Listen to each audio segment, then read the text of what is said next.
Contexte de l'entreprise. Alors, un aspect externe, participer à des grands projets qui sont l'Airbus A350, qui sont ITER, donc des grands projets qui ont un outil PLM établi.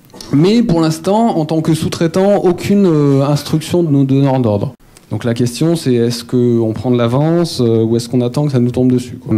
Il y a un aspect du contexte qui est à la fois externe et interne, c'est qu'il y a des échanges de données avec les clients qui jusqu'à aujourd'hui se faisaient essentiellement par serveur FTP.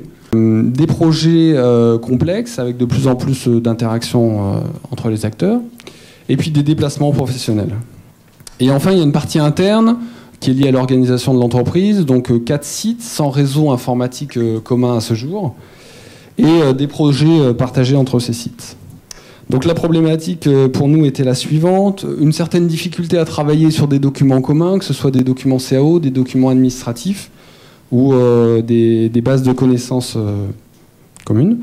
Un autre point, c'est un manque d'accès à l'information en temps réel, donc qui peut créer des décalages au sein des différentes entités. Plus globalement, un manque de communication et d'échange entre les sites. Ça a été évoqué tout à l'heure, mais l'aspect traçabilité qui nous manquait quelque peu, des difficultés de revenir en arrière. Un exemple type, c'est voilà, on nous pousse à chercher dans une branche, puis finalement, non, on décide de revenir en arrière. Et enfin, peu d'interactions au cours d'études, donc tout ça, évidemment, ayant un impact sur nos délais. Donc les objectifs pour expérimenter ça étaient les suivants, les principaux en tout cas. Donc déjà, expérimenter un outil PLM, entre, pour l'instant, deux entités, 2 sites pour travailler sur les mêmes ensembles. Donc il y avait cette notion de flexibilité entre les équipes. Adapter, si besoin, nos processus et méthodes de travail.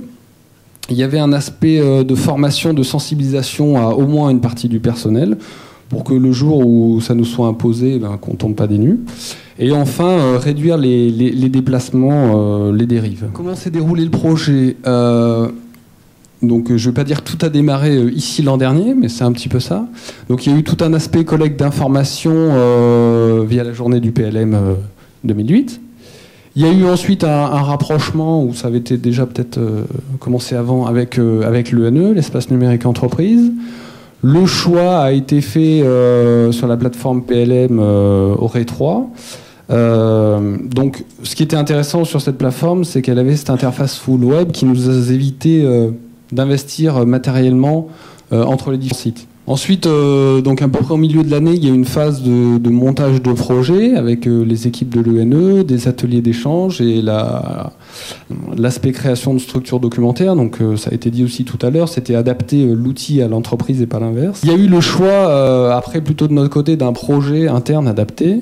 Donc j'ai mis un point d'exclamation parce que c'est un aspect qui a été assez délicat chez nous, qui a engendré quelques retards parce que les projets, on ne sait pas forcément très longtemps quand ils vont arriver. Dans le but de convaincre, il ne fallait pas avoir un projet qui soit critique, etc. Donc là, il y a eu un peu de temps perdu. Et puis enfin, quand même, l'expérimentation qui a commencé récemment, en fin d'année dernière, sur la plateforme mise à disposition par l'ENE, et ce, de manière gratuite. Le bilan intermédiaire, donc je vous l'ai dit, le retour d'expérience est assez faible parce que le démarrage n'est pas très vieux. Donc les bénéfices acquis, ils ont été dans ces ateliers de cadrage, un aspect structuration et organisation de projets. Donc nous, on était, en tout cas, l'agence de Villeurbanne certifiée ISO 9001, donc il y avait déjà un aspect structure. Là, ça a permis d'aller plus loin et de faire évoluer ces aspects-là. Le deuxième point bénéfique, donc après avec du bon et du moins bon, ça a été tester nos structures d'échange, donc l'aspect matériel, une partie des équipes, et puis voir si nos processus étaient adaptés à ce nouvel outil. Et donc les bénéfices qu'on entrevoit, c'est pouvoir mobiliser des équipes distantes sur un même projet. Donc aujourd'hui, on avait assez peu de flexibilité de ce côté-là, parce que les différents sites travaillaient un petit peu indépendamment. Et donc l'idée là, c'était que voilà, s'il y avait du jour au lendemain un gros projet qui démarrait, qu'on puisse pouvoir mobiliser des équipes importantes. Voilà, il y avait un aspect construire un référentiel commun qui manquait aujourd'hui par manque de communication, essentiellement. Donc on avait choisi cette interface full web pour les avantages qu'elle avait vis-à-vis de l'investissement matériel presque nul. Par contre, les débits de connexion nous posent parfois problème quand on travaille sur des gros ensembles, parce que, donc, on l'a vu tout à l'heure, il faut charger des documents et puis les ranger ensuite. Tous les outils ne supportent pas tous les logiciels CAO. Donc nous, ça a été un souci au moment du choix d'un projet pilote au départ. On était parti sur un projet dont le logiciel CAO 3D n'était pas supporté.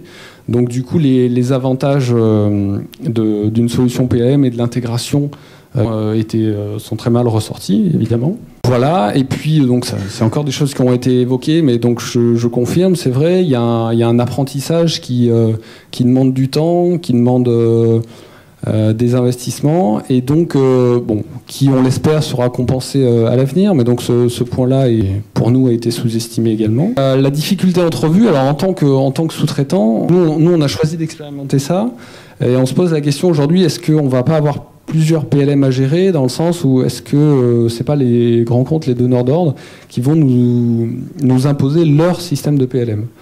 Donc après, à nous de voir quelles sont les solutions entre PLM, quoi. Quelles sont les parties qu'on peut mettre en commun.